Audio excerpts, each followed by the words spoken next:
Mesdames et messieurs, nous sommes ravis de vous accueillir aujourd'hui pour une nouvelle conférence organisée aujourd'hui en partenariat avec l'IEA, qui est l'Institut des études avancées de Nantes. Nous avons le plaisir de recevoir Veronica Calvo Valenzuela, dont le parcours se situe au croisement de la science politique, de l'anthropologie et des humanités environnementales. Bolivienne et espagnole, Veronica est docteure de l'Institut d'études politiques de Paris. Après avoir enseigné à l'Université Paris-Est Créteil, elle rejoint en 2019 l'équipe des ateliers Où atterrir, une initiative inspirée notamment par les travaux de Bruno Latour, qui seront accueillis en 2021 jusqu'en 2024 au prestigieux Collège des Bernardins dans le cadre d'une chaire de recherche en humanité environnementale. Veronica est actuellement en résidence à Nantes, à l'Institut des études avancées, où elle est titulaire de la chaire Habiter au prisme des limites planétaires. Cette chaire s'inscrit dans une volonté de repenser en profondeur les manières d'habiter face aux bouleversements environnementaux contemporains. C'est dans ce cadre que vous nous présentez, Veronica, aujourd'hui cette conférence. Je vous laisse la parole et je vous souhaite à toutes et à tous une très belle conférence. Il y aura un petit temps d'échange, comme toujours, à la fin. Merci beaucoup, très bonne conférence. Merci. Bonjour. Et merci beaucoup à l'Université permanente de cette invitation. J'ai rarement autant de temps pour expliquer ce que je fais. On a 1 heure, donc ça va nous permettre de brasser assez large et surtout, je pense, de problématiser cette notion d'habitabilité, qui en fait est une notion qui paraît maintenant s'imposer un peu partout. Moi, je travaille dans une chaire actuellement à Nantes qui est portée par des partenaires qui sont l'Agence d'urbanisme de Nantes, Keran, qui est une société d'aménagement des territoires, et l'ENSA, l'École nationale d'architecture. Et donc, ces partenaires, ils ont décidé d'intituler cette chaire Habiter au prisme des limites planétaires pour travailler cette notion d'habitabilité, car c'est ce paradigme en fait qui semble rediriger ou faire repenser la bifurcation des trajectoires socio-écologiques. Mais j'espère que dans 1 heure, cette histoire d'habitabilité soit appréhendée par vous avec un peu plus d'épaisseur et de complexité. Donc, elle semble s'imposer après le paradigme de la soutenabilité, de la durabilité. Il y a un texte en 2025 qui a problématisé la notion en rappelant que c'était une notion qui venait quand même de l'urbanisme du 19e siècle, d'un courant hygiéniste. Donc voilà, ça c'est le cadre dans lequel nous travaillons. Et en fait, récemment, cette notion d'habitabilité, elle vient des géosciences, des sciences de la Terre, d'accord ? D'une partie des sciences de la Terre qui, à un moment donné, dans les années 2000, décide au-delà des sciences fondamentales, de la chimie et de la physique, de s'intéresser à la fine pellicule à la surface de la Terre, qu'ils ont appelée la zone critique, c'est le schéma que vous avez devant vous, pour penser en fait ces sciences royales de la chimie et de la physique, mais en lien, enfin comment est-ce qu'elles supportent en fait le vivant. Donc ça commence dans les années 2000 aux États-Unis, avec cette idée de zone critique.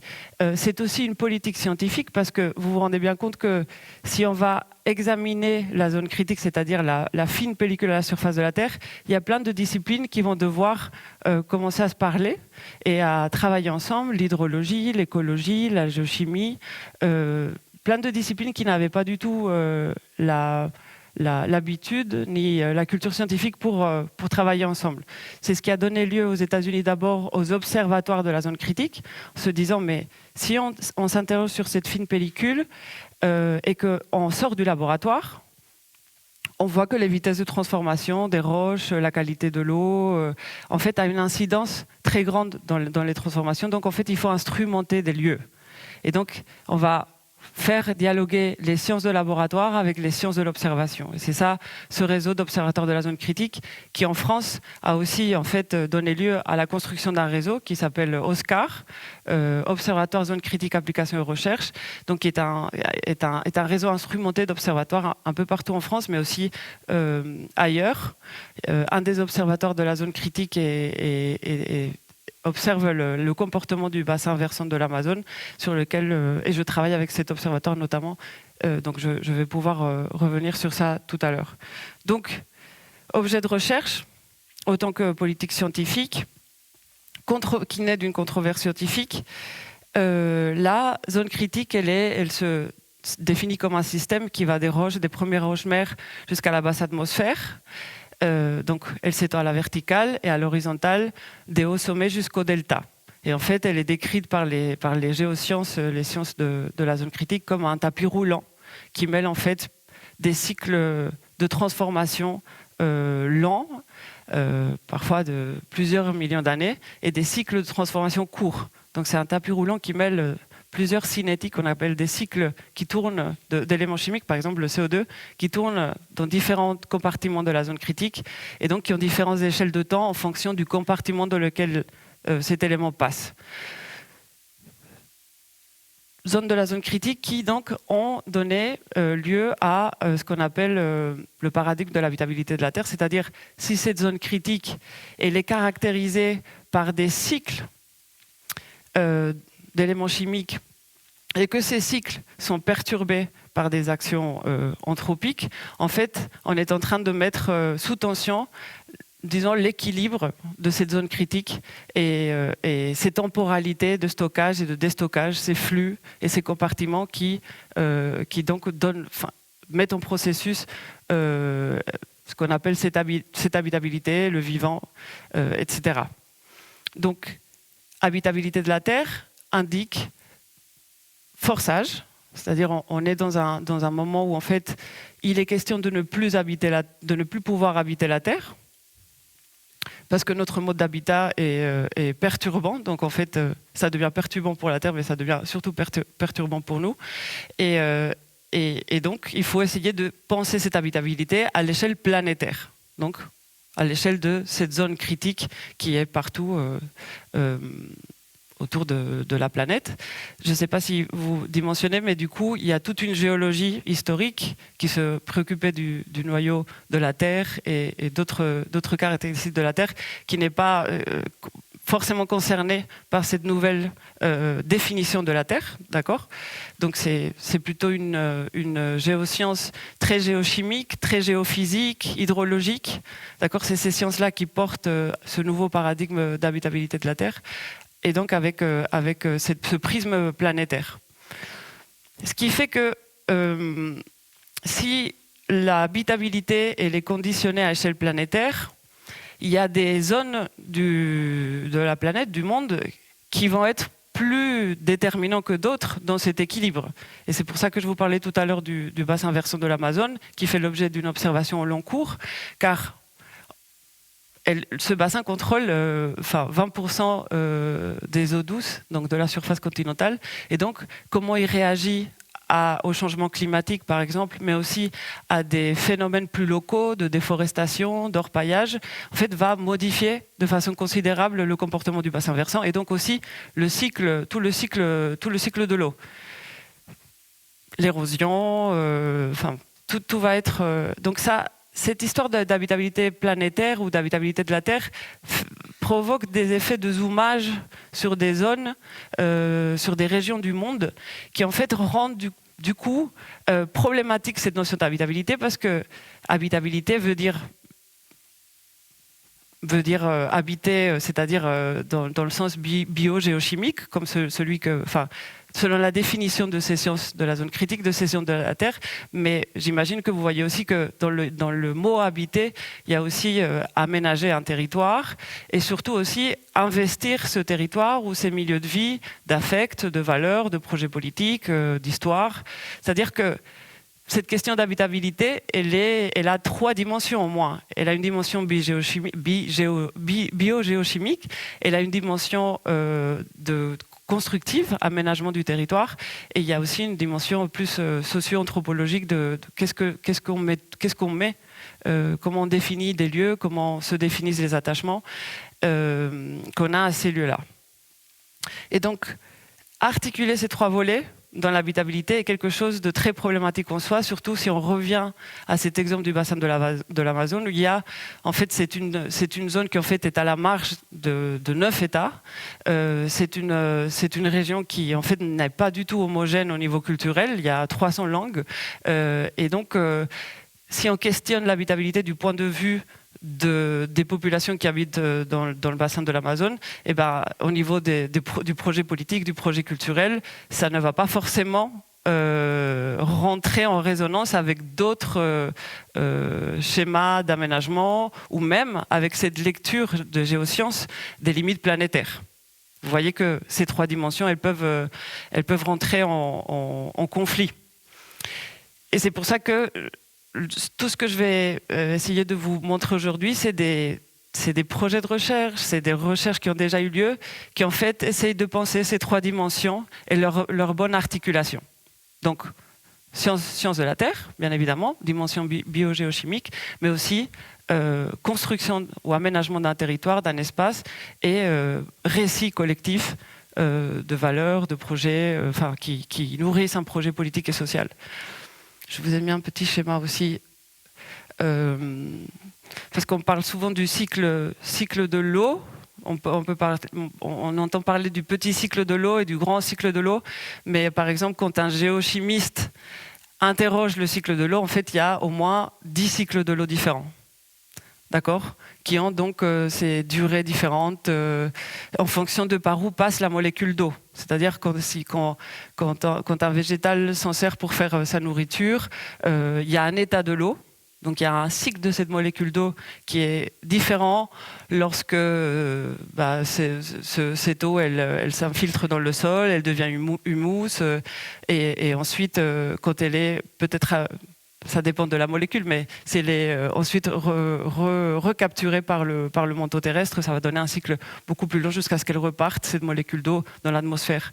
Donc vous voyez que il y a petit cycle, grand cycle et une multitude de cycles en fonction de l'état de l'eau, de l'état de la molécule d'eau. Là, je vous montre une slide d'une tribune, en fait, en repensant à l'Amazonie, d'une tribune qui est parue dans la revue Science, qui est signée par des anthropologues, des géomorphologues, mais aussi des leaders autochtones, où ils parlent justement, ils mettent en tension cette science de l'habitabilité au niveau planétaire avec des vues et des cosmologies autochtones, et qui prônent une indigénisation de la science, de la conservation, pour pouvoir justement dialoguer pour que les peuples indigènes ne soient pas dépossédés de leur territoire et puissent dialoguer de façon horizontale avec des projets de conservation, même des sciences, des projets scientifiques d'observation du bassin versant, qui vont finalement, au nom de cette habitabilité planétaire, confisquer l'observation ou la gouvernance de certains territoires. Donc ils prennent pour un dialogue plus horizontal, et pour que leur vision du territoire puisse être aussi comprise comme un prisme intéressant qui peut driver les géosciences. Il y a aussi, dans cette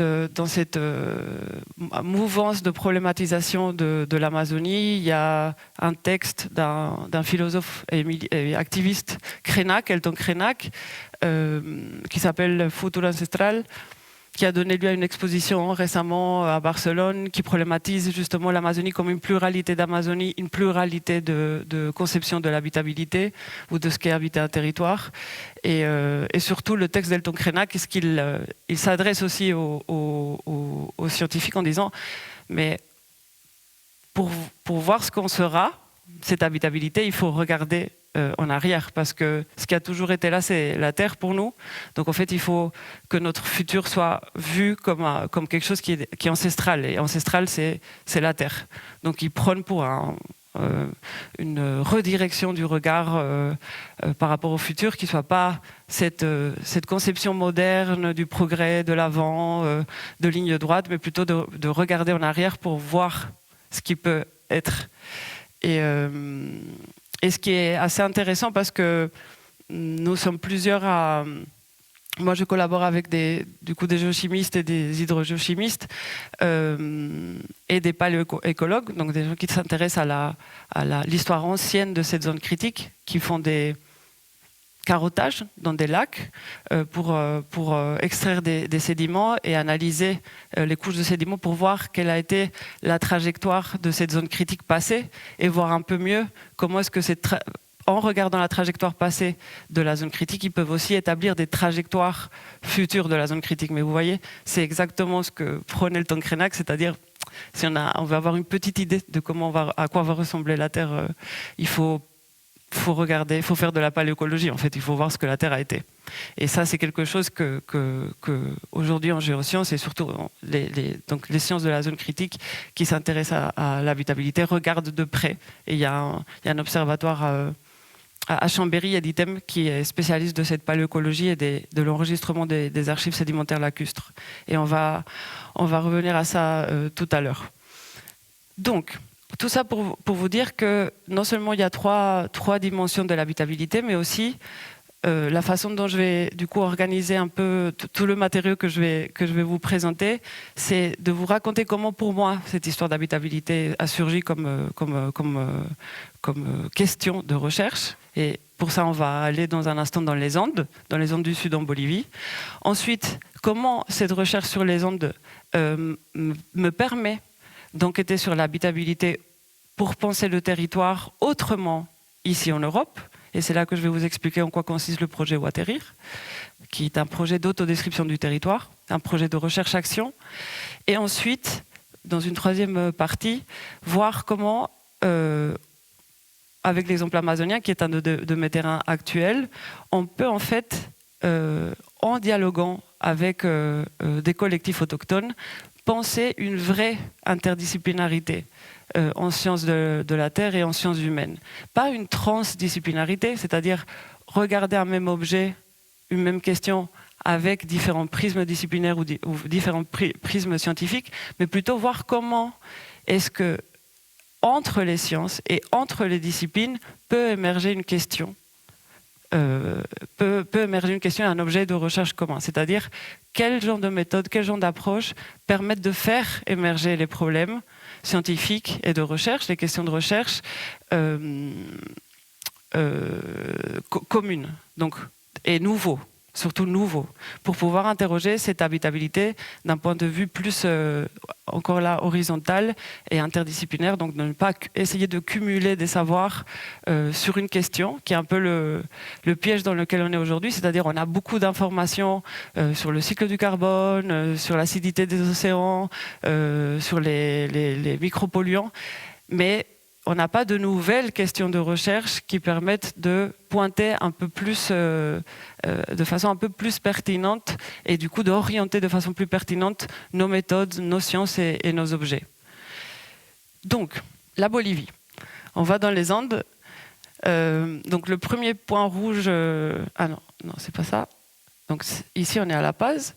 Et ici, le plus grand trait rouge, c'est Tarabuco. Donc c'est c'est une municipalité indigène qui est située donc dans les Andes méridionales en Bolivie. C'est une zone de début de vallée à 3100 mètres d'altitude. Elle fait 10 fois la taille de la ville de Paris, on va dire, et il y a environ 20 000 habitants quechua-phones qui sont pour la plupart mono-agriculteurs de tubercules ou de céréales et qui ont, disons, 3 formes d'organisation sociopolitique qui en fait est liée à leur histoire. C'est une ancienne réduction d'Indiens, donc qui s'est établie au XVIe siècle, et ces 3 organisations sont un syndicat paysan, une fédération autochtone, une nation autochtone qui revendique en fait un passé précolonial, donc qui est très minoritaire dans la municipalité, mais qui est là avec cette communauté. Le syndicat paysan a 70 communautés, et il y a aussi les habitants de l'ancienne capitale de la municipalité, qui est une ville. C'est une ville. elle était la réduction donc, indigène au XVIe siècle, et donc elle est construite selon un damier classique colonial. Et ces habitants de la ville, ils ont leur propre organisation politique. Donc en 2010, donc ça fait déjà un petit moment, je suis allée enquêter dans cet endroit du monde. Parce qu'il s'est passé quelque chose d'assez extraordinaire, c'est qu'en 2010, il y a une nouvelle constitution en Bolivie qui donne le droit aux peuples autochtones de s'autogouverner. Donc c'est ce qu'on a appelé un dispositif d'autonomie politique pour les peuples et nations indigènes. Et le gouvernement, très pressé de voir ces premières autonomies surgir, a choisi des endroits un peu pilotes qui leur semblaient correspondre un peu à tous les critères qu'ils attendaient d'autochtonie pour les inviter à basculer dans ce nouveau régime d'autonomie politique qui en fait était basé sur la décentralisation de pas mal de prérogatives, le choix des modes d'élection de leurs représentants, c'est-à-dire pas d'obligation de suffrage universel et direct. On pouvait très bien désigner quelqu'un dans une assemblée, ou enfin ouverture dans le mode d'élection des représentants. Droit aussi de décider de leur maquette pédagogique, du contenu de leur maquette pédagogique. Droit de collecter leurs propres impôts. Donc voilà. Selon l'État bolivien, un tas de prérogatives qui devaient donner le droit à cette population de Tarabuco, Yampara, de s'autogouverner. Donc il y a eu d'abord un référendum à Tarabuco pour demander à la population, donc c'est 20 000 habitants, s'ils étaient d'accord pour amorcer ce processus de conversion de leur dispositif politico-administratif. Et le oui a gagné à 96% des voix. Et donc le projet a commencé. D'abord en réunissant une assemblée délibérative avec des représentants de ces trois organisations que je vous décrivais brièvement là il y a une minute, qui devaient donc se mettre d'accord pour rédiger un statut d'autonomie, c'est-à-dire une petite constitution, c'est-à-dire une micro-constitution dans laquelle en fait l'État invitait ces populations à se définir selon un paramètre de définition, d'autodéfinition que l'État considérait compatible avec la Constitution nationale. Donc, quel est votre territoire? Quelle est votre histoire commune? Quelle langue parlez-vous? Voilà, quels sont vos emblèmes? Et là, au moment de définir qu'est-ce qu'était le territoire, qu'est-ce qu'était la langue commune, quelle était cette histoire commune, il y a eu beaucoup de conflits qui ont émergé entre ces trois organisations, au point où ils ont décidé d'avorter le processus parce qu'en fait, ils ne trouvaient pas de critères de définition commune. En tout cas, l'État ne leur donnait pas, le dispositif proposé par l'État ne leur donnait pas le droit ou la liberté de s'autodéfinir comme ils l'auraient entendu. Et en plus, c'était sujet à beaucoup de conflits, donc ils ont décidé d'avorter. Moi, j'étais là pour observer l'émergence de ce contrat social. Je viens des sciences politiques et ma seule aspiration, c'était à une échelle micro-locale, d'observer de près, d'ethnographier ce processus de signature d'un contrat social. Donc, j'avais plus d'objets de recherche, puisque ce contrat n'allait pas être signé et il n'y avait plus de site d'observation pour la politiste que j'étais. Et je me suis dit, mais quand même, il y a une dissonance, il y a quelque chose de problématique, parce que quand même, il y a quelques mois, 96% des habitants étaient d'accord pour basculer dans ce régime d'autonomie. Donc j'ai commencé un autre type d'enquête, très exploratoire, à tâtons, inspiré des cours que j'avais eus d'ethnographie politique, c'est-à-dire de ces courants de la science politique qui s'est beaucoup inspiré en France de l'anthropologie politique, donc une description au long cours, très minutieuse de différents espaces de la vie quotidienne, et donc d'essayer d'enquêter très ouvertement sur cette histoire, sur le rapport à la terre, les pratiques agricoles, pour voir qu'est-ce qui, en fait, au fond, aurait pu faire consensus et qui n'avait pas de place dans ce schéma politique moderne que proposait l'État. Et un des dispositifs d'exploration, de recherche très expérimental que j'ai mis en place, c'était un dispositif d'enquête photographique. Je me disais, mais parce que Tarabuco est quand même un endroit, ça j'ai oublié de le préciser, mais c'est un endroit qui est devenu très touristique dans les 20 dernières années, pour plusieurs raisons, mais notamment parce que les femmes de Tarabuco, elles ont une pratique de tissage très prisée sur les marchés internationaux. Je vais vous montrer tout à l'heure un tissu. C'est des figurations miniatures de la vie quotidienne. Et donc, toute cette pratique textile a donné lieu d'abord à un marché local d'artisanat, puis ensuite, des touristes un peu plus curieux sont restés pour découvrir un peu mieux l'histoire de cette tradition textile. Et donc, ils se sont intéressés à un rituel qui a lieu, dont je vais vous parler aussi, et qui est devenu patrimoine de l'UNESCO en 2015. Donc, patrimoine de l'UNESCO, grand rituel propitiatoire, fait que beaucoup de tourisme, beaucoup d'affluence du tourisme. Et donc, je ne sais plus pourquoi je disais ça, j'ai perdu un peu le fil. Donc, photographie. Excusez-moi. Photographie. Donc, je trouvais intéressant que les Talabuqueños puissent photographier, eux, par eux-mêmes, ces touristes-là, ou enfin cette vie. J'avais pas forcément de questions, mais je trouvais intéressant de retourner le dispositif photographique et de leur donner le choix de photographier ce qu'ils voulaient, et d'ensuite entamer une discussion à partir de leurs clichés.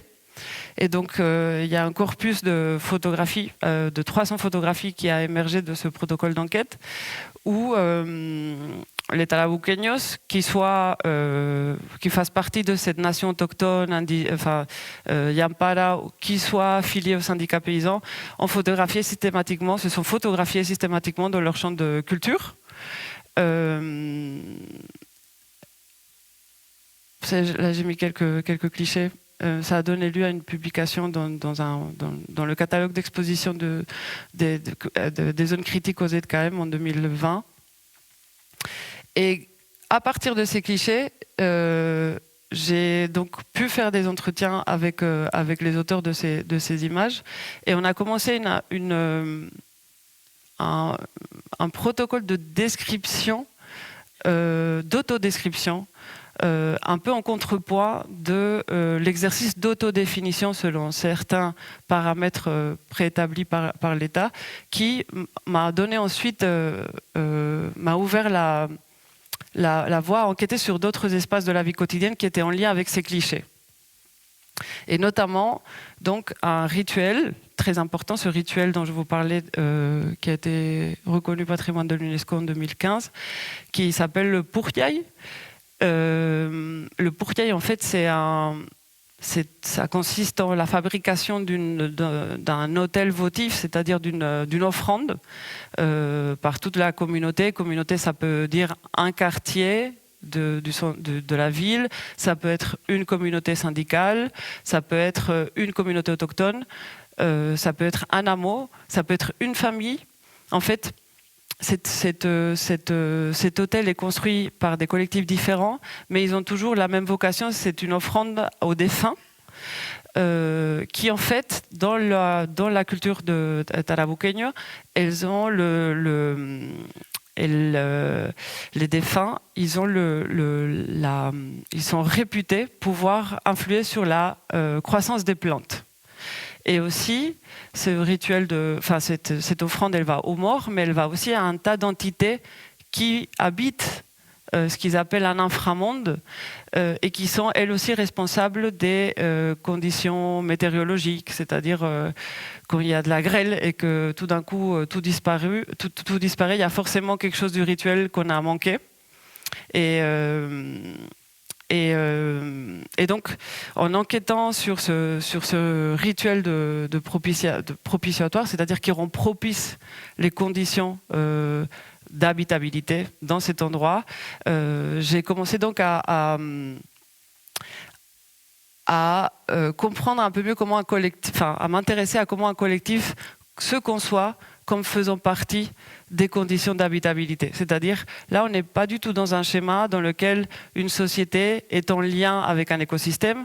On est dans un schéma dans lequel la société ou l'humain, il est lui-même condition pour que habiter un territoire soit possible. Et ça passe justement par ce rituel, par cette offrande, que si on n'en fait pas, eh ben, on n'aura pas les conditions météorologiques adéquates pour pouvoir s'alimenter, etc. Et à partir de là aussi, il y a d'autres entités du territoire qui sont apparues, les montagnes. Un peu de temps après, j'ai compris que la montagne elle-même était maître. Enfin, c'était pas seulement les défunts et d'autres entités un peu plus labiles qui étaient responsables des conditions météorologiques, mais il y avait surtout les montagnes qui étaient maîtres des conditions atmosphériques, parce que c'est des ancêtres et donc des anciens défunts auxquels il faut aussi faire des offrandes pour que les troupeaux aient une bonne pâture, pour que les rivières viennent charger en sédiments et puissent alimenter la plaine et donc faire pousser les plantes. Donc tout un schéma cosmologique de dons et de contre-dons et de réciprocité entre les entités du territoire et les collectifs humains, qui se répliquait aussi dans les pratiques socio-économiques entre les familles. C'est-à-dire que cette réciprocité qui, certes avec une montagne ou certes avec un défunt, est asymétrique, parce que bon, on donne une offrande, mais tout ce que l'on doit à cet être, à cette montagne pour pouvoir exister est d'ordre asymétrique. Elle devient symétrique lorsque deux familles échangent des services. Par exemple, il y a une famille qui va aider une autre à semer la terre ou à récolter. Et ben, l'année prochaine, ça sera au tour de la famille qui a bénéficié de ce service de faire de même. Quand on construit une maison, c'est le même principe.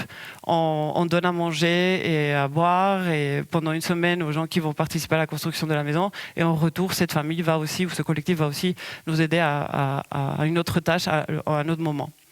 Donc il y a un emboîtement de ces systèmes de réciprocité qui se retrouvent donc à une échelle économique, socio-économique, mais aussi, disons, topographique ou géographique, qui régule donc et qui caractérise comment est-ce que ces personnes-là conçoivent ce que c'est qu'habiter. Si on peut garder ce terme, parce que je ne sais pas si vous le sentez, mais ces personnes, enfin à Talabuco, parler d'habitabilité, là j'utilise le mot parce que c'est un mot un peu véhiculaire qui nous permet de nous comprendre, mais il ne serait pas d'accord pour le fait, avec le fait que je dise voilà comment vous habitez la terre. Il dirait non, on n'habite pas, on est le territoire. On fait partie on est le territoire et ça se vérifie dans tout l'agencement des pratiques qu'ils mettent en place pour pouvoir être à cet endroit-là. Être avec, mais être. Et la notion d'habitabilité ou la notion d'habiter, en fait, elle est aussi problématique parce que elle nous met face à une alternative qui n'est pas vraie. On n'a pas le choix d'habiter ou pas d'habiter la planète. Soit on décide d'en faire partie, soit on disparaît. Mais il n'y a pas habiter la planète n'a pas beaucoup de sens, ni pour eux, ni pour moi aujourd'hui après les recherches que j'ai entamées. Et donc je sais que je suis à l'intérieur d'une chaire qui s'appelle Habiter au prisme des limites planétaires, mais je pousse beaucoup pour dire il faut arrêter de parler d'habitabilité ou d'habiter parce que ça nous met dans une alternative potentielle d'en dehors qui n'est pas juste. Elle n'est pas juste. Donc bon, je referme la parenthèse. Mais donc habitabilité, là, entre guillemets, c'est-à-dire comment est-ce que un collectif se déploie avec d'autres collectifs, d'autres agents non humains dans un territoire et on rentre dans un schéma de réciprocité. Et un autre point de vigilance, c'est que on a tous ici entendu parler de l'anthropocène, donc cette notion qui elle essaye de visibiliser le fait que les êtres humains sont devenus des agents géologiques, n'est-ce pas? Parce qu'ils sont des éléments de forçage au même titre que d'autres éléments de la planète. Bon, ça, vous connaissez tous. Le point de départ pour travailler avec les géosciences, pour moi, était de dire, mais il y a un concept, enfin, il y a des endroits du monde où les humains sont des agents géologiques, mais pas dans la version funeste de l'Anthropocène ou du Capitalocène. Si quelqu'un se met en relation avec un agent lithique, comme une montagne ou une roche, parce qu'en plus, dans les Andes, les pierres sont considérées des êtres vivants, et que l'action humaine détermine, dans le prisme des Talabuqueños, des facteurs comme l'érosion, la pluviométrie, ils sont eux-mêmes en train de se positionner comme des agents géologiques ou biogéochimiques. Ça, c'est une conséquence logique. Donc, à notre point de vision, c'est dire anthropocène qui invite à regarder ou à faire dialoguer sciences de la Terre et sciences humaines, peut aussi donner lieu à l'identification d'autres conceptions de l'être humain comme agent géologique qui peuvent être différentes de celles qu'on entend. Là, vous avez un cliché d'une saga en cours de fabrication, d'une tisserande donc, qui a photographié l'endroit dans lequel elle tisse. Je vous parlais tout à l'heure de à quel point ces tissus sont prisés dans un marché national et international. Je reviens un instant sur ce geste du tissage et sur cette notion de peut-être d'acteur géo-anthropologique un peu en décalé par rapport à l'anthropocène, parce que dans le geste du tissage, enfin c'est de la laine de mouton, de troupeaux qu'elles font pâturer. C'est de la laine qui est tissée avec des éléments du végétal, des plantes qui sont dans le territoire. Et le fait de tisser avec ces matériaux et de représenter les pratiques de la vie communautaire n'est pas une représentation de comment fonctionne le monde, c'est le geste qui fait monde. C'est-à-dire, si je prends le végétal, la laine de mouton, et que je tisse ces éléments ensemble, et que pour figurer ce que l'on fait ensemble, on continue le geste qui permet au monde d'être monde. C'est-à-dire de mettre en relation ces éléments du territoire pour pouvoir exister. Et là, après j'imagine que tout ça va peut-être donner lieu à plusieurs questions. Donc cette saga, elle est aussi intéressante. Donc non seulement parce qu'il y a les gestes et les pratiques de la vie collective. Donc il y a couper le bois en haut, il y a transporter le bois sur le dos des ânes, il y a des enclos, il y a le fait de faire la chicha, qui est la boisson rituelle que l'on prépare quand on fait le puriay, c'est-à-dire ce rituel d'offrande. On fait le pain. Ça, c'est un moment clé parce que pendant la Toussaint, les familles qui sont récemment endeuillées font des figurines en pain qui représentent le défunt qui vient de mourir, pour signifier que ce défunt, quand il part dans l'inframonde, il fait pousser les plantes et donc devient une graine de blé. Donc en fait, voilà, ça, c'est un rituel qui essaie de resignifier l'espace, la gentilité post-mortem de l'humain, qui est celle de fertiliser les champs, à condition donc que les vivants soient toniques dans leur dispositif rituel. Et la pucala, la fameuse pucala qui arrive un peu à la fin, qui est cet autel votif qui est fait de 2 colonnes en bois où on en accroche en fait des légumes, des boissons, de la viande, et qui va donc servir d'offrande aux défunts génériques. Et dans les familles récemment endeuillées, à l'époque du carnaval, aux défunts spécifiques. et la danse du pourriaille en bas de la tranche centrale du tissu. Comme vous voyez, la tranche verticale, elle est prise par deux autres tranches qui ont des motifs en zigzag et circulaires, qui signifient, en fait, c'est le motif du zigzag, c'est le motif, représente la façon de se mouvoir des agents de l'inframonde quand ils viennent pendant pardon, j'ai oublié de le dire, mais le pourriaille se fait pendant la période de carnaval, donc la fin de la saison humide. C'est la dernière chance pour les humains d'attirer la pluie. Et donc, c'est une offrande pour les défunts et c'est aussi une offrande pour d'autres entités qui arrivent dans le monde des morts pendant le carnaval et qui vont se manifester par du vent, des tourbillons, des coups de vent en zigzag. Enfin, il y a... Et d'ailleurs, pendant la danse du pourriaille, les danseurs vont aussi répliquer ce mouvement de zigzag pour attirer, pour rendre manifeste la gentilité de ces entités de l'inframonde. Et donc, la vie ici, dans le monde liminal, illuminé par le soleil, est conditionnée par ces forces de l'inframonde. Et ce qui a fait l'objet de beaucoup de dialogues avec mes collègues géochimistes, parce que quand une roche s'altère par l'eau, vous le savez peut-être, elle libère des nutriments qui servent à la croissance des plantes. Donc en fait, on a établi tout une grille de lecture en parallèle entre l'habitabilité de la Terre selon les géochimistes et ce qu'on appelle plus largement dans les ondes la Pachamama, qui n'est pas en fait une déesse de la Terre.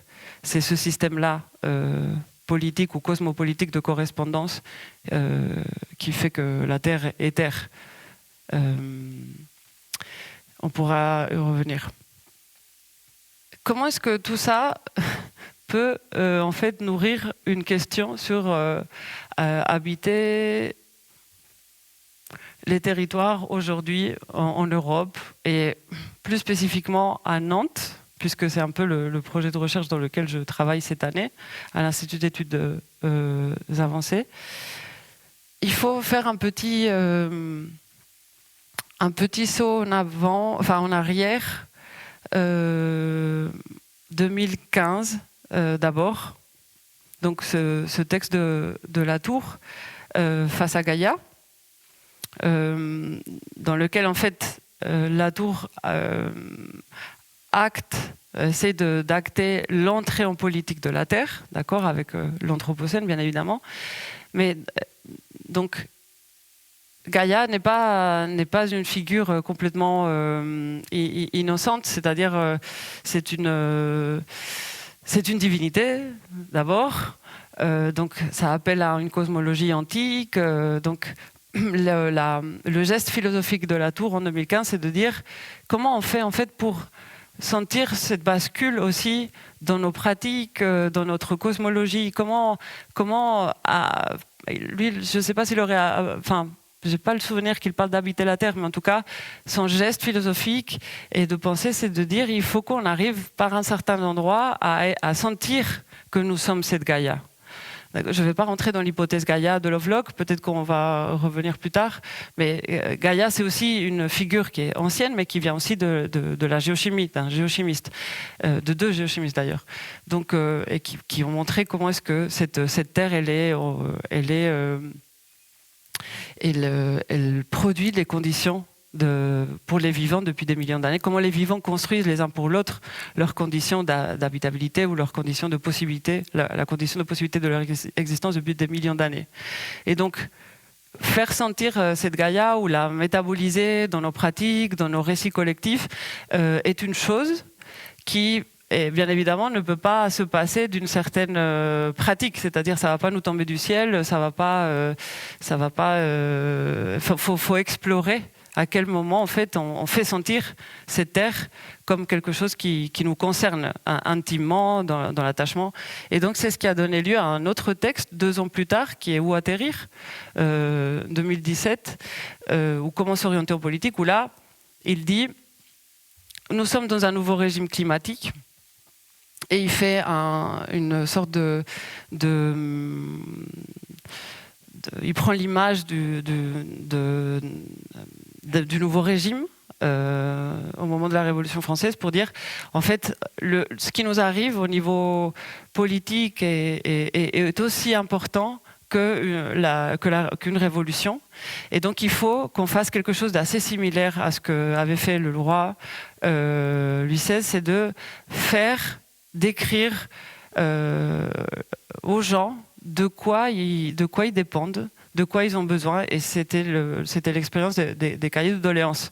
Dans chaque paroisse, les habitants du paroisse ont décrit et ont fait des doléances au roi pour dire voilà, on a besoin de telle chose, en essayant de discerner de quoi ils dépendaient.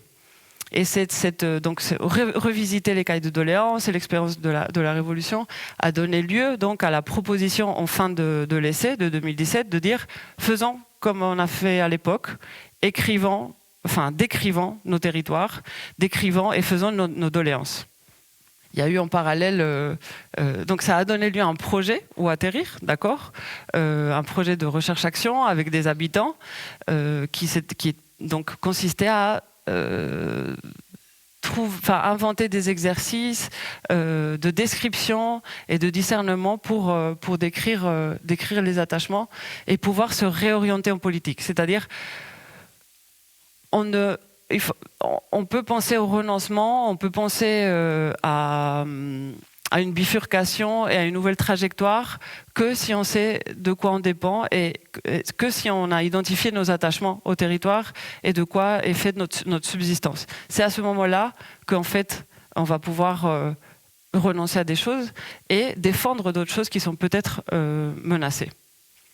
Ça, c'est la trame un peu générale du projet Où atterrir, donc qui a été dirigé par lui-même entre 2019, en plein Covid, entre 2019 et 2021, et qui en parallèle a donné lieu à une expérimentation de l'atterrissage, donc des ateliers Où atterrir, au Collège des Bernardins, comme disait Cécile tout à l'heure, dans lequel j'étais impliquée en dialogue avec lui, et qui partait donc de ce constat, de deux constats, c'est-à-dire que cette habitabilité ou cette zone critique, cette science de l'habitabilité de la Terre, elle n'a pas d'humain, parce que l'humain dans ces sciences,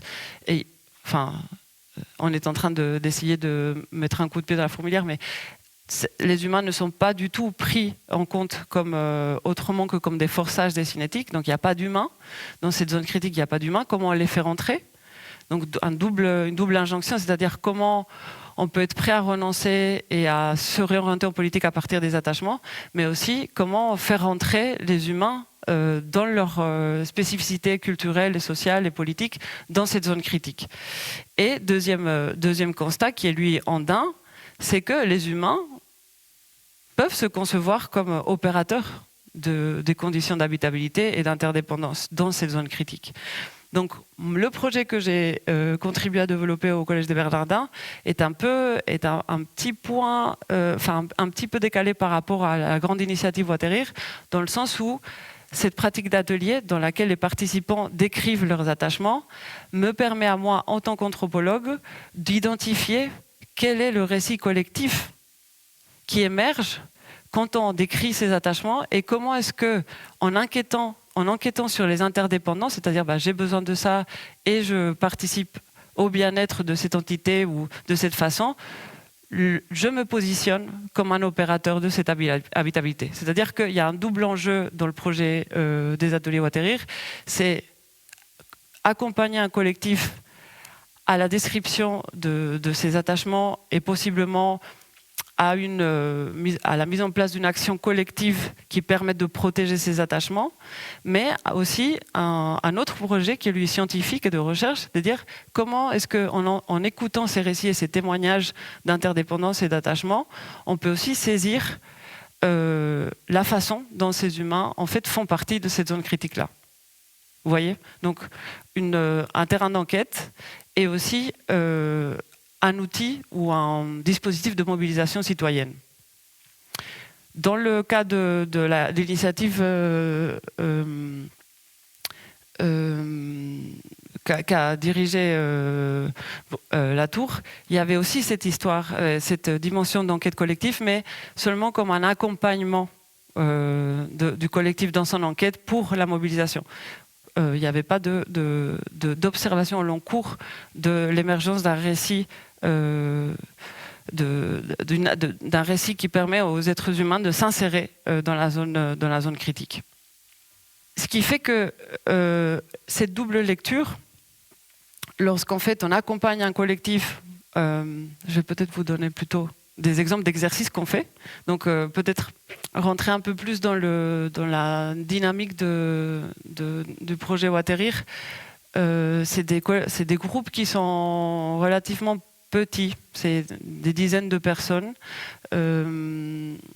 qui en fait cheminent ensemble le long de 10 séances d'ateliers et s'exposent en fait à des exercices ensemble. C'est des exercices qu'on fait pour soi, mais qu'on fait en groupe, dont on partage les effets en groupe. Donc là, j'en ai mis 2 à l'écran. Donc il y a par exemple un premier exercice qui est très troublant pour les participants parce que c'est tenir un carnet ethnographique de ses propres pratiques quotidiennes. Quels sont les objets que j'utilise au quotidien? Quels sont les trajets que je fais? Comment je les fais? Pourquoi je les fais? Quels sont mes moments de respiration? Quels sont mes moments de convivialité? Voilà, donc une description dense de ses propres habitudes, parce que dans le terme quand même habitabilité ou habiter, il y a habitude. C'est par l'habitude qu'on habite un territoire ou qu'on occupe un territoire. Donc, quelle est ma façon d'habiter ce territoire? Ensuite, en progressant dans le cheminement, il y a la description du terrain de vie. De quoi est fait votre terrain de vie? C'est-à-dire, où est-ce que vos habitudes se déploient? Et là, c'est pas la ville de Nantes, dans le cas de cette année, c'est pas un quartier, c'est peut-être 2 ou 3 quartiers, mais le lieu de vacances aussi, mais le lieu où je me rends régulièrement pour un séminaire. Enfin, c'est un terrain qui est en fait à géométrie variable, dont la carte n'existe pas parce que c'est nos propres habitudes qui le dessinent. Et dans ce terrain de vie, il y a aussi des éléments du territoire auxquels on tient, que l'on traverse, la Loire, etc. Et petit à petit, cette description, qui est la première étape en fait, de ce parcours en 3 étapes, observation, discernement, action, ou observation, orientation, action, mène donc à une deuxième étape où là, une fois qu'on a décrit nos habitudes, notre terrain de vie, nos attachements, on va discerner un caillou dans la chaussure, c'est-à-dire quelque chose qui, dans cette façon d'habiter, me fait particulièrement mal, me perturbe, met en péril d'autres relations que j'ai au territoire et sur lequel je vais discerner la prise que j'ai ou pas et de qui j'ai besoin pour avoir une prise sur cette problématique-là. Donc le caillou dans la chaussure, il n'y a que vous qui savez où il fait mal. Il peut être plus ou moins grand, mais vous ne le savez que si vous avez marché, arpenté ce territoire et vous êtes rendu compte de quel est votre attachement, quel est votre attachement premier. Votre entité précieuse est précieuse parce qu'elle est menacée par quelque chose qu'il va aussi falloir discerner. Donc chaque participant chemine en groupe sur son terrain de vie, sur son caillou de la chaussure. Et en dernière étape, il y a l'étape œuvrer ou agir, qui est celle par laquelle on essaye de trouver une entité précieuse commune entre ces attachements qui va faire levier d'action à ce collectif. Et ces actions, elles peuvent être de nature très différente. Ça peut être créer un groupe d'intérêt sur une question, sur un ruisseau. Ça peut être participer à un jardin collectif. Ça peut être commencer une enquête sur quelque chose qui les concerne. Donc l'action, elle est même déterminée par les caractéristiques du groupe, ce que le groupe fait ensemble. Et ce qui est révélé pour chacun dans ce cheminement. Quand ces entités précieuses arrivent, ça peut être par exemple cette année on a la Loire, mais pas n'importe quelle Loire, la Loire qui passe à Nantes, mais ça peut être aussi l'hypersensibilité, ça peut être l'enthousiasme, ça peut être un végétal en ville mais pas dans un parc, un végétal libre. Quand ces entités apparaissent, en fait elles rentrent dans la société, elles rentrent dans ce qu'on va établir comme règle du vivre ensemble, en tout cas pour ce collectif. C'est-à-dire on arrive à faire entrer comme agent driver, en fait, comme agents qui vont organiser la vie collective, des entités qui ne sont pas forcément des entités humaines. D'accord ? Et c'est comme ça qu'en fait, on peut faire entrer la Terre en politique, d'une certaine façon, et aussi ne pas se sentir dépossédé de la relation et de la responsabilité dans le déploiement de cette entité. C'est-à-dire c'est vraiment une question de mettre la lumière ou éclairer les relations entre humains et non humains, mais aussi comment faire, quel dispositif peut faire émerger un agent non humain comme articulateur d'une vie collective, et donc comme un projet aussi politique et social. Donc en gros, c'est un peu faire ce que les Andins font en fait par eux-mêmes, mais trouver les prises dans nos façons de faire ici en Europe, dans notre culture, pour faire émerger ces éléments et leur donner une place, les reconnaître et leur donner une agentivité politique. Et c'est ça, c'est ça ce qu'on appelle l'autodescription des territoires, c'est ce processus par lequel ces entités émergent et peuvent donc réorienter nos efforts et notre projet, et donc peut-être faire converger de façon un peu plus horizontale les trois dimensions de l'habitabilité dont je vous parlais tout à l'heure. Parce qu'évidemment, si c'est la Loire qui va driver nos efforts, on va pouvoir faire appel aux sciences de l'habitabilité de la Terre ou les sciences de la zone critique, mais en ayant déjà identifié un collectif, un territoire, des attachements, un récit, et donc qui va aussi ce dialogue entre ce collectif et ces scientifiques va aussi permettre de penser à un autre type d'aménagement ou de produire une lecture du territoire un peu différente. Donc en fait, l'effort là de recherche, mais aussi de sciences participatives, parce que vous voyez bien que sans les citoyens experts, qu'on appelle, donc sans les habitants, ce projet n'existe pas. Cet effort de recherche et de recherche-action, il cherche vraiment à interroger les trois volets de ce qu'on appelle l'habitabilité, pour éviter que soit la biogéochimie ait un caractère surplombant sur les autres volets ou les autres dimensions de l'habité, et inversement. C'est-à-dire, comment est-ce que, à un moment donné, un collectif se met d'accord pour construire un barrage, c'est un rééquilibrage et une articulation qui est à chaque fois spécifique à chaque territoire et à chaque description du territoire, pour éviter qu'une des dimensions soit trop surplombante sur les autres, et que l'habitabilité reste un projet politique et culturel, et même interculturel. Je vous parlais tout à l'heure de l'Amazonie. Là, pour le coup, l'habitabilité, elle est interculturelle. Enfin, elle est non seulement interdisciplinaire, mais c'est entre des cultures scientifiques, entre des cultures de collectifs autochtones que ça se joue. J'ai encore un peu de temps, en fait. C'est génial. Parce que j'aimerais revenir en Amazonie pour vous donner un exemple de comment est-ce que je travaille aujourd'hui avec les sciences de la Terre fort de ces expériences-là, c'est-à-dire les Andes, l'habitabilité dans les Andes, le projet Waterir, et ces scientifiques de la zone critique. Là, je vous ai mis le dispositif de la boussole, qui est celui qui permet de s'orienter dans la deuxième étape.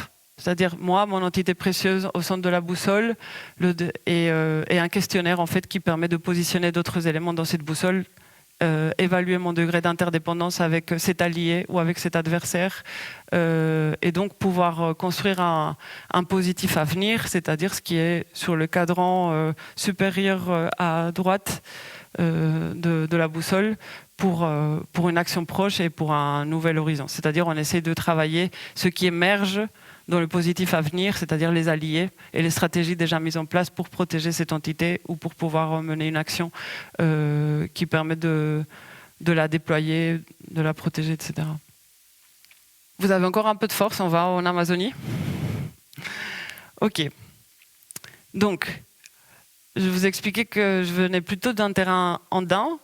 Il se trouve que depuis 20 ans, il y a des grands épisodes de sécheresse dans les Andes qui en fait provoquent des mouvements de migration assez importants des Andes vers la plaine amazonienne.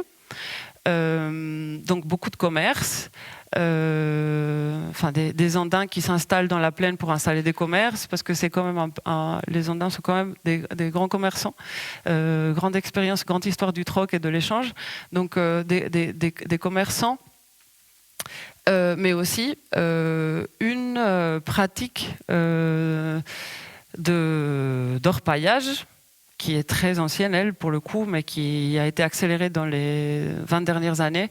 Donc, des pratiques d'extraction aurifère dans les vallées, en fait, dans la transition entre les Andes et la plaine amazonienne, qui donc, elles aussi, génèrent tout un flux économique et donc sont vecteurs de dynamique de peuplement de cette plaine amazonienne en Bolivie. Donc, la plaine s'appelle la plaine de Mojos. Elle se trouve entre deux rivières, le Rio Beni et le Rio Mamoré, qui sont deux grands affluents de l'Amazone. Et moi, depuis un moment, je travaille à San Ignacio de Mojos, qui est donc situé sur la plaine alluviale du Rio Mamoré, où en fait, voilà, là il y a le Rio Mamoré dans la capture de Google Earth à droite. Il y a en fait un réseau lacustre qui est très ancien. La plaine de Mojos est l'objet actuellement depuis 2010, donc depuis 15 ans, d'un énorme intérêt en paléoécologie, en archéologie, parce que on se rend compte qu'en fait cette plaine et l'Amazonie de façon générale, c'est pas du tout une forêt vierge, c'est une forêt qui est aménagée depuis très longtemps. Depuis le début de l'Holocène, on a trouvé des phytolithes, c'est-à-dire des espèces de fossiles de maïs qui vient de l'Amérique du Nord, dans les lagunes de la plaine du Mamoré. Donc une forêt où on a cultivé du maïs il y a 12 000 ans, et qui est faite en fait, qui montre un aménagement du territoire tout à fait surprenant. Donc des lagunes qui sont elles-mêmes connectées par des canaux et qui donc révèlent une forme de peuplement de cette zone caractérisée par la navigation entre ces lagunes, la pêche, et donc un aménagement du territoire fait aussi pour cultiver sous forme de talus. C'est-à-dire qu'on a construit des talus pour pouvoir cultiver des espèces très différentes et en fait irriguer ces talus, les alentours de talus pour pouvoir pratiquer ces cultures, naviguer entre ces lagunes, pêcher. Et tout ça donc première datation moins 5000. Donc tout ça, la palynologie et la paléoécologie a révélé que ça a été un facteur de augmentation de la biodiversité dans l'Amazonie. Donc en fait, c'est un cas assez paradoxal à l'échelle humaine d'aménagement gigantesque d'un territoire qui a contribué à sa biodiversité. D'accord. Et il se trouve qu'aujourd'hui, donc je vais pas pouvoir être très longue, mais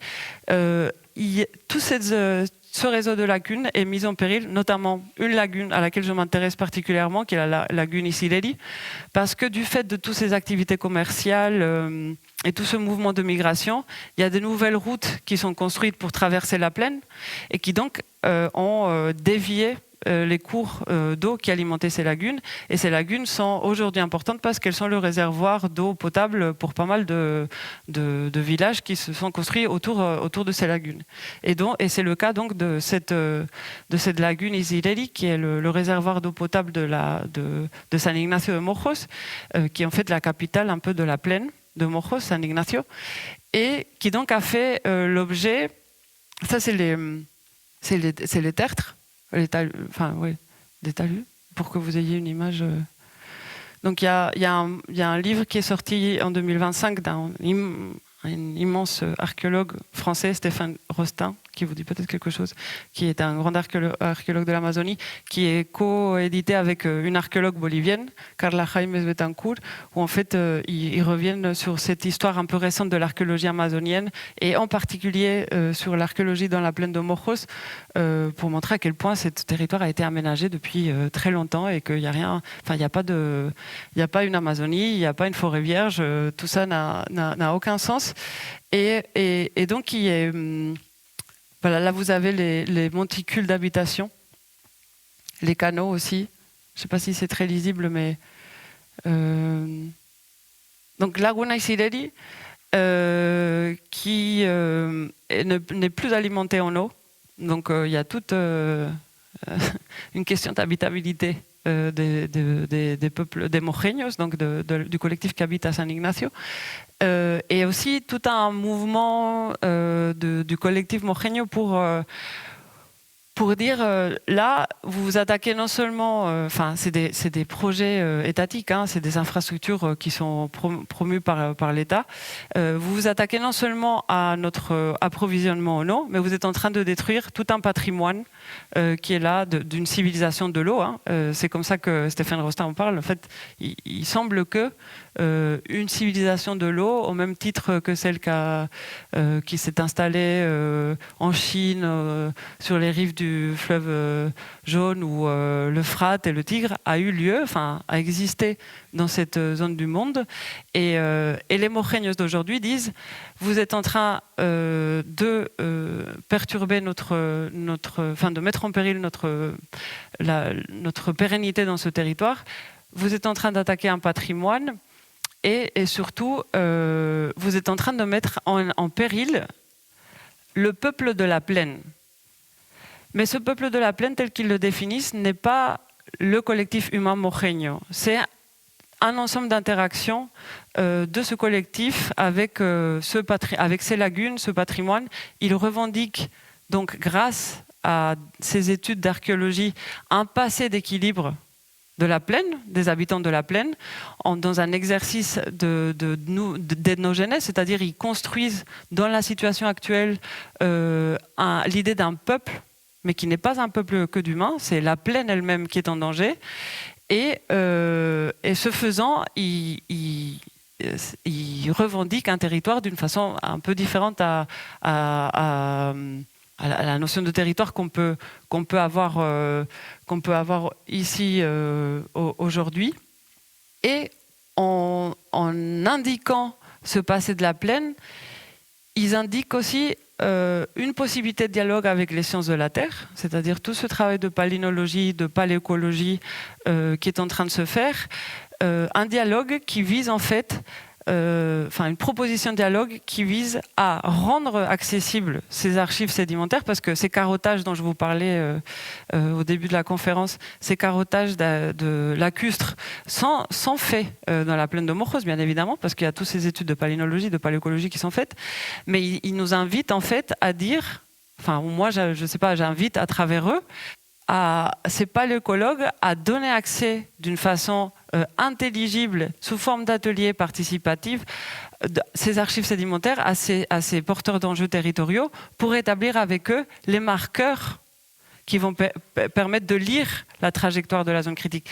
Parce que là, évidemment, s'ils se réclament d'une histoire de la plaine, qui est une histoire bien plus ancienne que le début de l'Holocène, enfin, ils sont en train de réclamer que cette plaine elle est faite d'habitants humains et non humains en équilibre. Ils nous invitent à choisir avec eux ou à produire avec eux des lectures de ces archives sédimentaires pour incider, avoir une incidence dans la façon dont on peut concevoir ces territoires aujourd'hui. Et c'est là que l'histoire environnementale, mais aussi la géoscience, l'enregistrement de l'ADN environnemental peut devenir politique, au sens où ils mettent au service de ces enjeux territoriaux des méthodes de sciences de la vie et de la terre. Évidemment, là, il y a un acteur qui est moi, qui permet de faire le lien entre tout ça, c'est-à-dire faisant de l'interdisciplinarité, interrogeant ces archives sédimentaires du point de vue des Morreños, c'est-à-dire du point de vue d'un acteur ou d'un sujet géohistorique qui serait la plaine de Morros. Qu'est-ce que ça donnerait comme marqueur, comme lecture des archives sédimentaires? Comment on choisit les marqueurs avec eux, étant donné qu'il y a ce projet politique et territorial et d'ethnogénèse, de revendication, de redéfinition d'un peuple qui est la plaine de Morros. Donc voilà comment est-ce que, un exemple pour finir de comment est-ce que, encore une fois, j'ai biogéochimie, ici plus particulièrement paléoécologie et archéologie participative, anthropologie et politique, aménagement du territoire, peuvent rentrer, peuvent dialoguer ensemble de façon à définir par le bas et autrement, comme un projet politique et historique, l'habitabilité de la Terre. Voilà, merci beaucoup.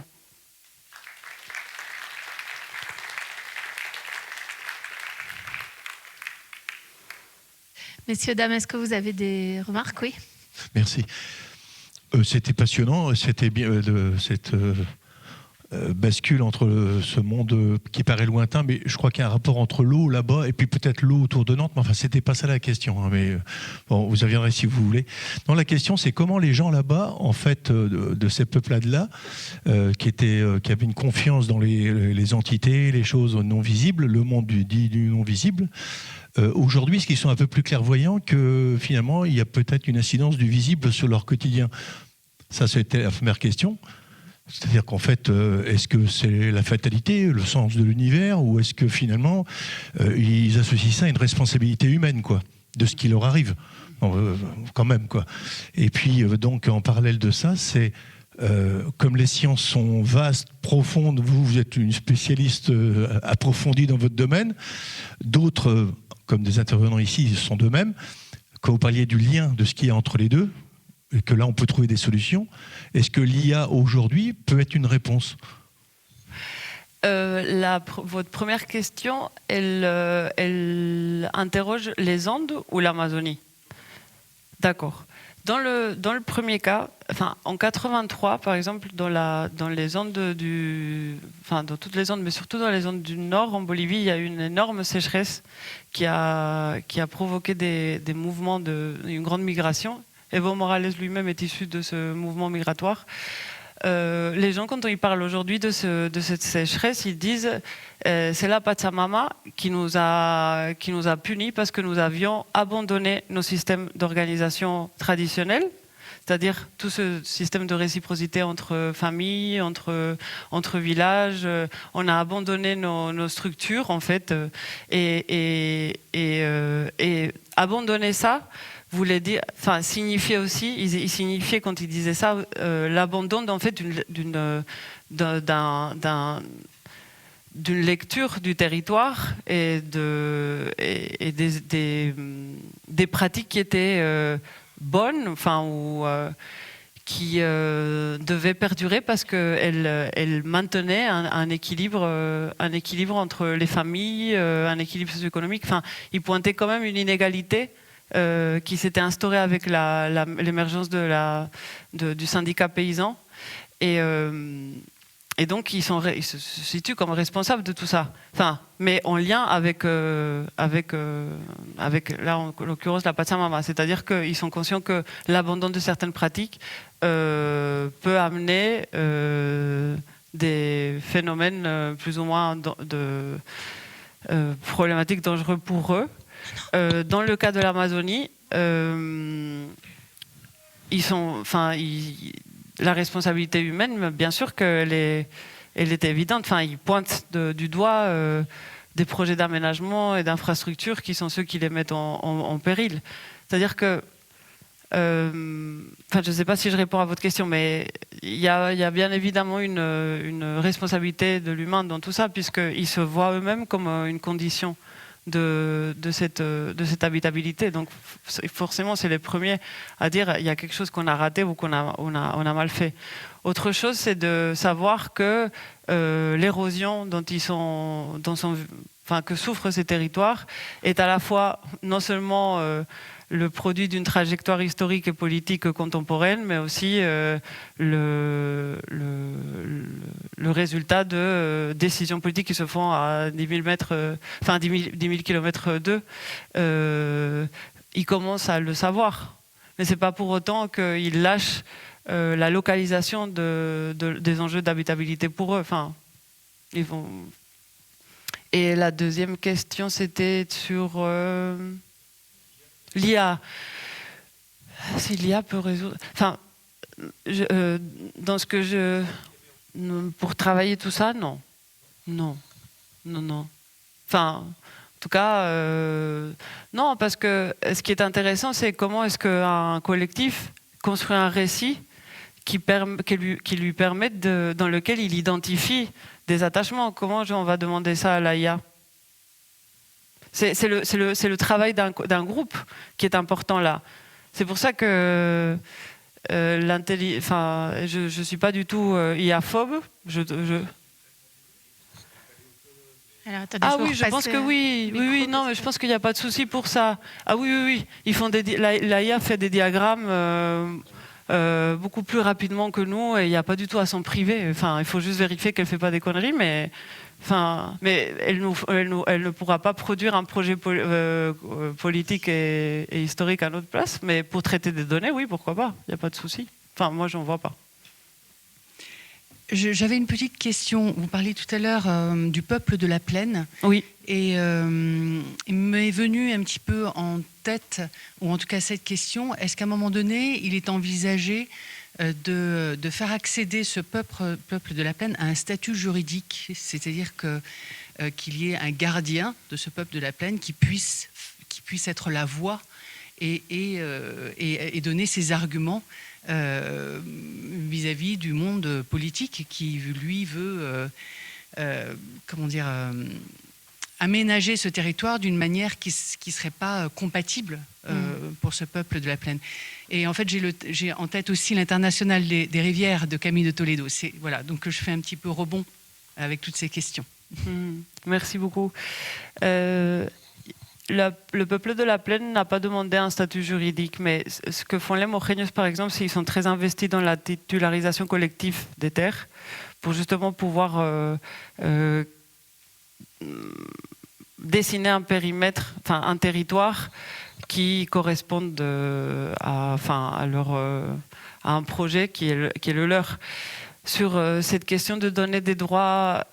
En Bolivie, il y a eu une tentative avec la Constitution de 2010 de donner des droits à la Pachamama, mais j'espère que dans mon exposé, vous voyez que l'intérêt est plutôt la relation des humains, d'une myriade d'entités, et d'être conscient de ces relations.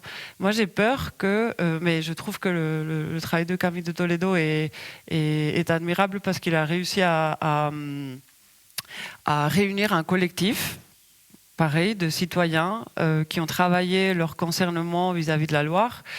Là où moi je me mets un peu en retrait par rapport à la proposition des lois de la nature ou de lois de la Loire, c'est qu'on perd de vue...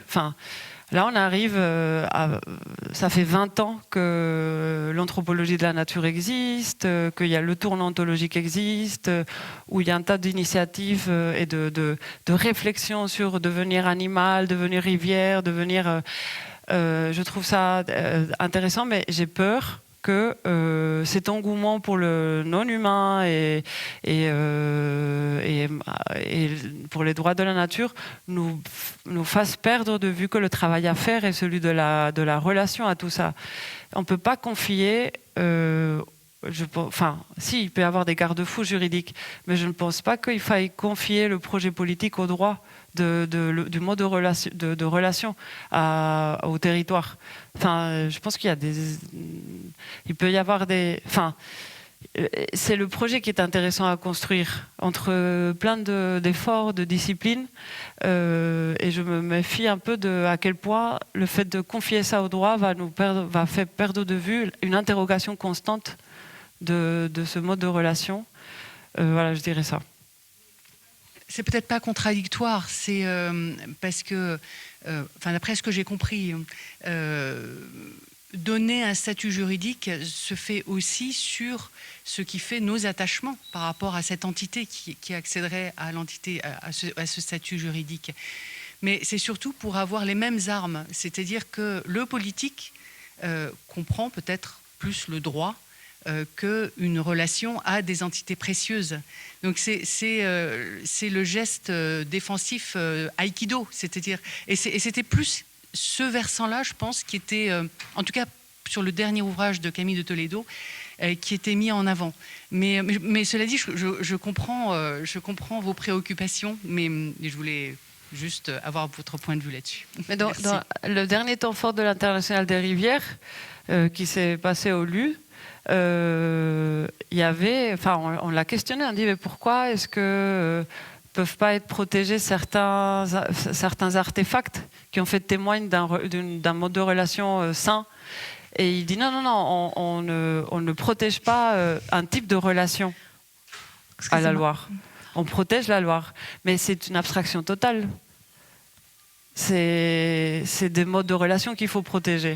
Vous voyez ? Je dis pas que c'est complètement contradictoire, c'est juste que le curseur il est à placer de façon un peu plus je sais pas, de façon un peu plus précise sur qu'est-ce qu'on protège, pourquoi, à quel moment. On a encore le temps pour une question, si quelqu'un a une interrogation ou une remarque. Oui. Il y a une problématique qui saute aux yeux, c'est comment les territoires sont reconfigurés, redessinés par rapport à des impératifs économiques. On parlait de certaines infrastructures qui sont conçues parce que l'espace a été rationalisé et parce que aussi le territoire n'est plus considéré comme une entité culturelle, mais considéré simplement comme une ressource. Voilà. Oui, je suis complètement d'accord. Moi, en fait, peut-être que ça me permet aussi de donner un complément de réponse à la question d'avant. En fait, plus que l'habitabilité, moi, je travaille sur le territoire et sur des façons de le redéfinir ou de le resémantiser. C'est un objet classique, la fabrique du territoire, la construction du territoire en sciences humaines, en sciences politiques, en anthropologie. Et je pense qu'il faut réinvestir la notion de territoire d'une autre façon, avec tous ces apports que j'ai essayé de vous livrer. En latin, territoire vient de territorium, en latin, le suffixe ium veut dire lieu. Auditorium, c'est le lieu de l'écoute. Territorium, c'est le lieu de la terre. Et pour moi, c'est ça le sens le sens dont on devrait comprendre aujourd'hui territoire, c'est quand est-ce que la terre se fait lieu.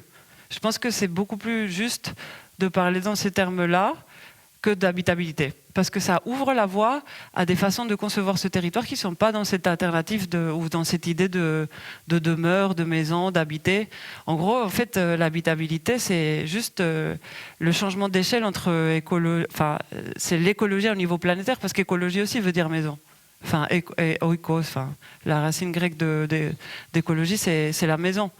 Habitabilité planétaire, c'est le même mouvement, c'est la planète comme un ensemble, comme l'habitat pour des humains et des non-humains, le vivant. Mais je prône plus pour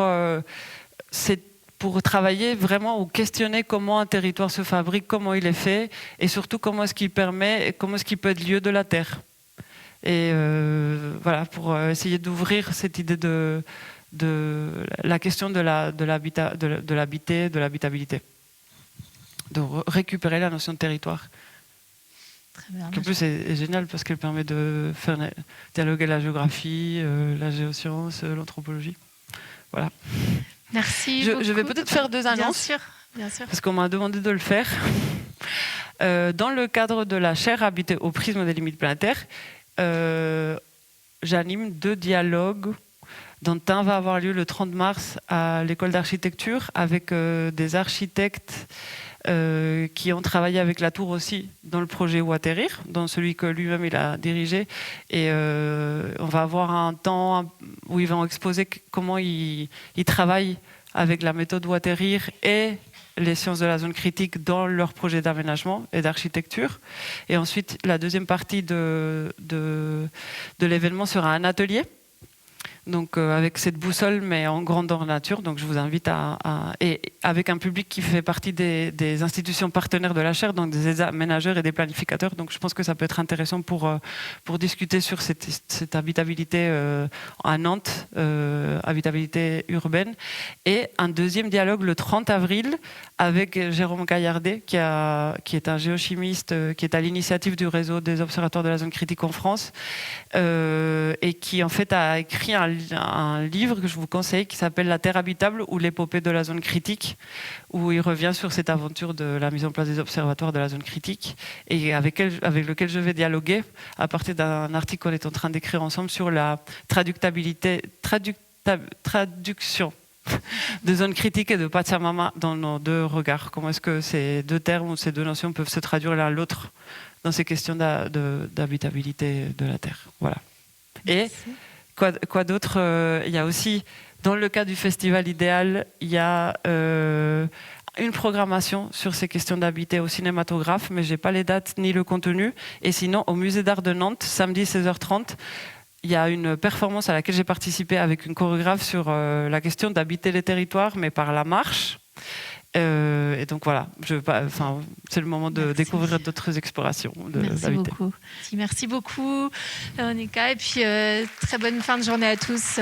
Merci.